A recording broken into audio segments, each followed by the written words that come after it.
What up, Pittsburgh Steelers fans? Matty P here with another episode of Steelers Touchdown Under. Today we are talking all things cost of the defense. Now, not just the defensive contracts, but cost of production on the defense. Before we get into that, I just wanted to welcome all our Steelers Touchdown Under subscribers. If you're not a subscriber, hit that sub button down, the little bell icon down the bottom under this video. Hit that bell icon. But to all our subs, we've had a big, massive growth of subs in the last 3 or 4 months. I want to thank you for joining the channel. We're now over 600 strong and we are growing. I'm really excited by that. If you're new to the channel, welcome to us. There's sort of 2 streams, if you like, of content we have. We have this stream of the Steelers War Room, which is focused on putting the minds of the front office, Omar Khan, Andy Weidel, Mike Tomlin, Art Rooney II, as they look to put together a winning team that can go after a 7th Lombardi trophy. And then there's a stream of content that I do with Shannon White, who has been a long-time Steelers fan. I think I'm not going to say how many decades because that may show his age, but on a range of different podcasts on a few other networks as well. Writes a lot about the Steelers, has done for a long time. He and I do a Steelers Global Perspective series each week of content. Sometimes it's 2 videos, sometimes it's 4 videos. But we basically do that. We try and provide you with a global perspective. He's based out of West Virginia. I'm based in Sydney, Australia. And we try and give you very different sort of takes on things. We try and give you a macro perspective. That's what Mike Tomlin says when he talks about the globe, from a global view or a global perspective. It's that macro view, but in our case, it's also an international view. So I just want to give you a breakdown of that content. We'll try and get a little bit of that, more about that, what's coming on the channel out there as well, both in videos and through our community posts that only subscribers can see. We also just done a poll of subs, so if you have not voted in that, please vote on that. That's going to define a little bit of the content that we've got to come over these dog days of summer into training camp. All right, you're here to listen to stats, money, all those good things when it comes to the defense, so let's crack into it. Now, before I bring anything up, the basis of where this show comes from is actually something I've wanted to cover for a long time. I tried to do about a year ago. I sat there and tried to calculate things and started to get a little bit outside my mathematical ability. But that was kind of this idea that I had in my mind of what is the cost of a sack? And then funnily enough, I'm playing around with over the cap. For those of you who aren't familiar, there's like spot rack and there's over the cap. They're kind of the 2 main cap tools, I guess, that monitor the NFL landscape. I think spot rack does a few other sports as well. But basically, those different tools give you an idea of contracts, salary cap spending, a whole bunch of different things. I'm a big over the cap fan. Sometimes they're not the first to put things up like spot rack, but over the cap are very clear about making sure they go into detail on contracts and getting it right. They kind of only do put up numbers when something's validated by kind of a team website or NFL.com. Now, the interesting thing about over the cap was I was in there's a premium section. So there's a bunch of different stuff anyone out there can pull. And there's I think it's $20-30 USD for a year. And you can be a subscriber from them and you can get all sorts of different things. And it actually gets pretty deep and pretty interesting. So invite you to go do that. And I'm giving them a plug because we use it all the time. They don't do any advertising with us, but I wanted to give them a plug. So I'm fiddling around in there looking for I was actually looking for something else for another video. And I see cash per stats. And I don't think I've ever seen that before. Maybe it's a new feature of having, but I start clicking on it. Suddenly and so we might do some on the offense as well. But basically, I went in there and they've tried to equate a dollar figure per sack. I'm like, hey, this is pretty cool. Now, the one thing is that some metrics that over the cap pull are from NFL stats straight away out. I've seen them pull in some PFF stuff. So it doesn't actually stipulate where they've got their numbers for, but it does stipulate the cash amount. So, but anyway, regardless, it's an even playing field. They've pulled them all from the same pool of numbers and distributed that evenly over the league. So I thought we'd look at that in context of the Steelers having one of the most expensive defenses in the league. I think it is the most expensive, if not it's the second most expensive, now in 2024. And which players are actually delivering real value on their contracts. So let's bring it up. But now, the first thing to sort of assess is the overall Steelers defense. Now, the Steelers defense did not, usually the NFL basically decides the defense has been the best in the league by the number of yards they give up. Cleveland was there. Pittsburgh with 2,800 yards. Pittsburgh, Steelers, 3,860 yards. The worst in the league was the Washington Commanders with 4,457. When you look at a sack perspective, that's what we know. The Steelers had that, incredible run of multi-years with over 50 sacks. Steelers had 47 sacks. Chargers, Buccaneers, 49ers, Jets all had 48. Baltimore led the league with 60. Kansas City with 57. Miami with 56. It was interesting. Philly fell down this list. Remember the year before, they were the sack leaders. They had, I think it was 3 or 4 guys with double-digit sacks. So that's pretty huge from that perspective. Overall, though, obviously, as I mentioned, it's the yardage side of things. Cleveland had the best. If you look at overall TDs allowed, the Washington Commanders were the worst with 39. Steelers were in there with 23. But Houston only led in 17, Buffalo 18, Baltimore 18. The reason why I'm giving you these numbers is just to give you a sense of when we start looking at some of the players, not just on the Steelers that are doing well in different positions, you can sort of see how these cost per negative plays, these cost per sack, these cost per interception, all these things start to equate to how someone gets value out of their defense and what the top performing defenses in the league look like. All right.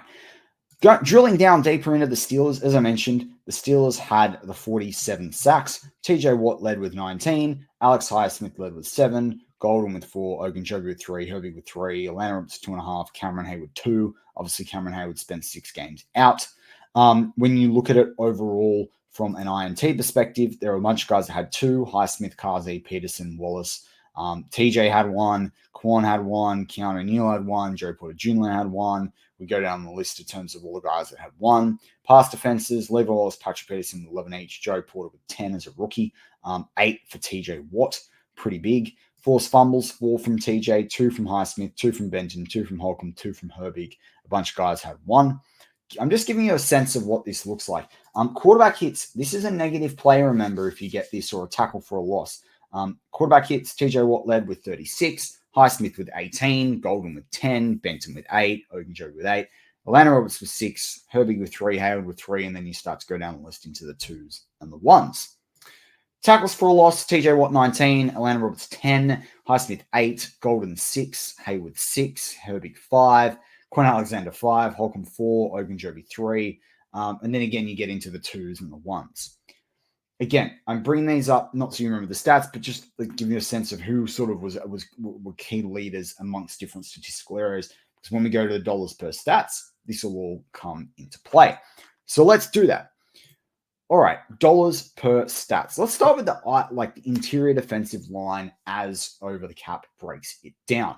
Both because they split edge rushers being defensive ends in a 4-3 and outside linebackers in a 3-4 defense. So interior defensive line is all the other guys that are playing on that line that are not inside linebackers when you talk about the first 2 layers of the defense. Now, I'll sort this by average pay per year because you start with the most expensive guys. You go down to Cameron Hayward. He's the first Steelers player on this list. He basically got paid per tackle $656,000 and $1.8 million, just over $1.8 million per negative play. That's where he calls a negative play on the defense. His sack cost, though, was $8.2 million. Now, that's pretty high. That was literally the 6th highest in the league last year. Now, remember, Cam Hayward's on a big deal. Cam Hayward missed time. Cam Hayward played through injury. So there's a lot of people out there that think Cam deserves the money this year. I'm more in that camp. There are a lot of people that don't think Cam deserves the money that he's going to get paid, the 22, I think it's $22.5 million or $20 million this year. That's probably going to be ringing very true to them of what the heck, why are we spending that much money?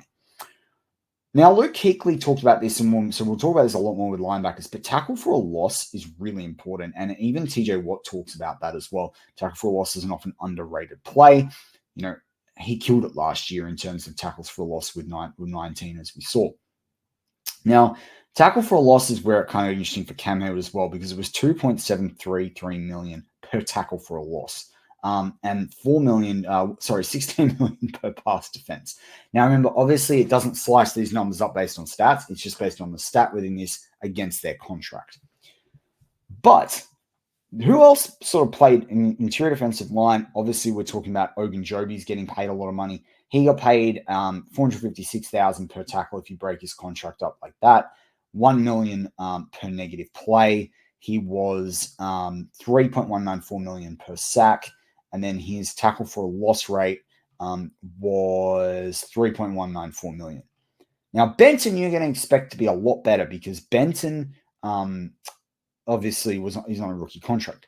But what I did find interesting was Lowry also was kind of expensive at $2.5 million per sack last year, because he only had one, but $625,000 per tackle as well. But he only played in 9 games, so that kind of comes into the picture as well.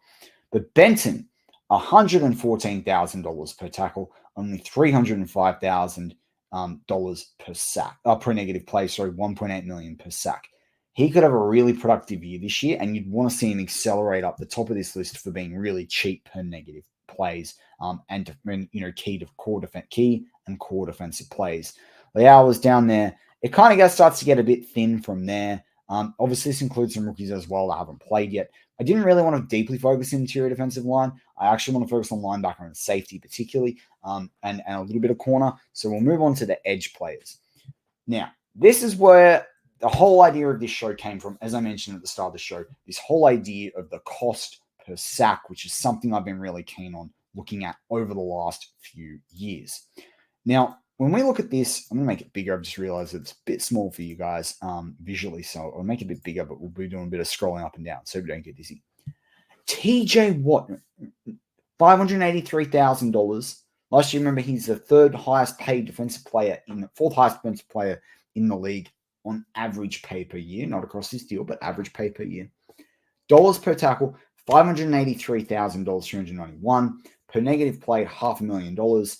This is much cheaper than the guys ahead of him that are all in here in the top 10. There's only one guy, Max Crosby and Danielle Hunter were a little bit cheaper on the tackle side of things, but on the negative play, they were all almost more expensive than TJ Watt, which is pretty incredible. But $1.473 million per sack, TJ Watt's getting 19. Obviously, there's a volume of sacks is making a difference here, but that's pretty big from one of the best defensive players in the league. And the only defensive player in this list to average he actually averaged less than Danielle Hunter. So he was the cheapest guy in the top 10 that was above 30 at the sack level. So that's kind of a really interesting stat when it comes to TJ Watt.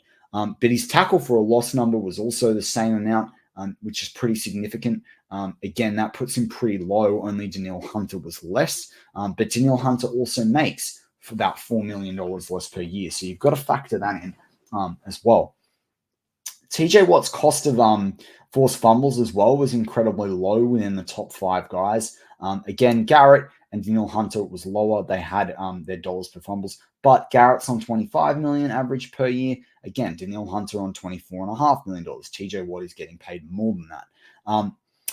But where TJ Watt was one of the cheapest, which is interesting, and we've seen this from TJ with interceptions, his pass defense. If you look at this list in terms of how expensive it was per pass defense, we're going to go, I'm not going to count every single one of them, but his was cheaper than Alex Highsmith's. That's how good those I think it was 6 pass defenses that we mentioned earlier on in the show. But $3.5 million, that's there with like Darius Smith and Cleveland Farrell and Arden Key and Darrell Taylor and Preston Smith and Randy Gregory, cheaper than Brandon Graham. Like, this is very cheap. This is almost like, 3rd year, 4th year rookie kind of level. So that's huge in terms of what TJ Watt does and the cost of his production. You spend money on a league leader like TJ Watt, the best defensive player in the league, no matter what the DPOY awards a year vote, to make sure that you're getting a player that can make an impact in key moments. But TJ Watt doesn't just do that. He does it in terms of volume as well. And that's what I loved when I went and saw this dollar per sack part. And you look at that going way down the list. And I just think, like, cheaper than Alex Highsmith, that's huge value from TJ Watt at 1.473. Absolutely huge from TJ Watt. And it's really exciting moving forward to see how they can get the most out of him over the next couple of years on his current deal. Now, Patrick Peterson here is listed as a Steeler. If you look at average pay per year last year, or average pay based on his current contract, it's $13.66 million. We know that. Last year, his tackle rate, even at this amount, was $162,000. That's pretty cheap when you look in the top 10. There's a couple of guys cheaper, but it's not bad. It's definitely less than the top 4 or 5 guys at inside linebacker. You look at the cost per negative play, again, much, much cheaper. In fact, it's the cheapest in the top 7 or 8 players, with $666,000. So Patrick Queen's also providing you with value. His dollar per sack is a little bit more expensive, but again, lowest in like the top 10 linebackers average pay per year. So huge value from Patrick Queen. Tackle for a loss is another area where he's pretty low. In fact, he's the lowest apart from Olokun at the Jaguars and Al Shahir over at the Texans, and Okereke at the Giants as well. But still really low, like third or fourth cheapest in the top in terms of his dollar per tackle for a loss ratio compared to the rest of the top paid inside linebackers in the league. So again, what you're seeing here is real value from the Steelers. Now, we can go down this list. Cole Holcomb, again, pretty cheap, $193,000 per tackle, $750,000 per negative play. They don't have him in there at sacks. But his tackle for a loss rate was also on 1.5 million. That's actually not too expensive. Alana Roberts, much greater value, $51,000 per tackle. That is insanely cheap and good value from him. $241,000 per negative play, $1.4 million per sack, and $350,000 per tackle for a loss. But with Alana Roberts, this is huge out of a 30-year-old linebacker who really should have been your maybe definitely your second choice last year, but probably even almost your third choice linebacker. He's probably the third guy on the list this year if Peyton Wilson can develop and Cole Holcomb comes back. If he can provide that sort of value at 30-31, that is incredible for the Pittsburgh Steelers this year. I won't go much lower than that because in terms of the other guys, depth chart wise, because Mika Walker's the guy off the practice squad, Miles Jack was the guy off the off the couch. All those sorts of things. There's going to be rookies on this list that don't have numbers, but kind of insane numbers. Like even Patrick Queen at his contract level provides a volume of stats which makes him really good value from that perspective. Then you look at the safety side of things. Minkah Fitzpatrick. Now, obviously, Minkah only played 10 games, but his cost per tackle was one of the most expensive. In fact, it was the most expensive out of the top 10 average pay per year safeties in the league. But you kind of expect that because he played like the least amount of games in those top 10 guys. So it's kind of, you've got to be a bit careful with Minkah. But what I really wanted to look at with safeties was actually DeShon Elliott.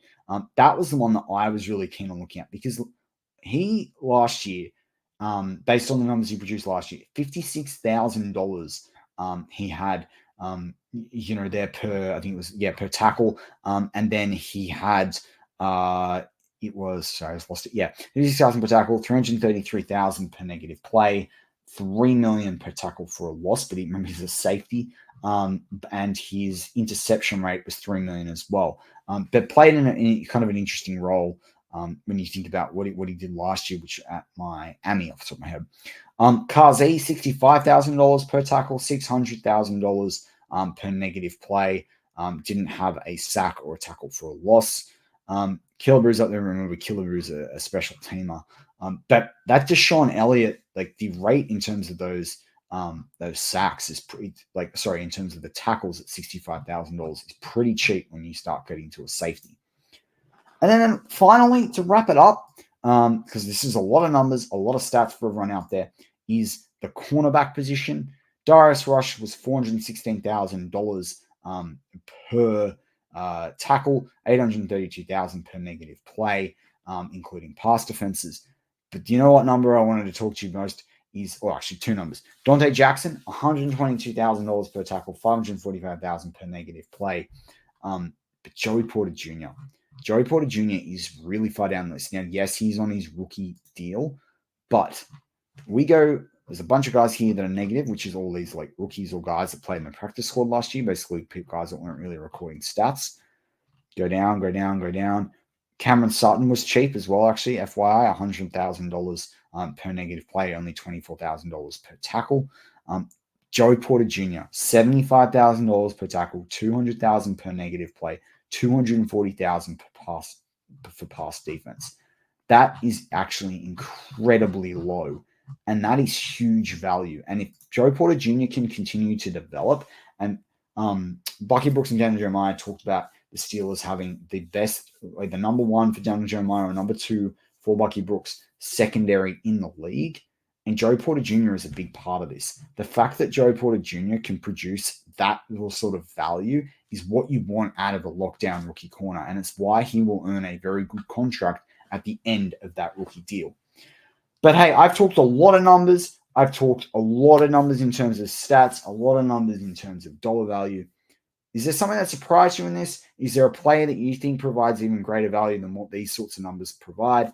Does it surprise you how expensive sacks are in this league? Does it surprise you how expensive tackles for loss are, or even just tackles? But who do you feel like gives the most value? All those good things, let me know in the comments. As always, go Steelers.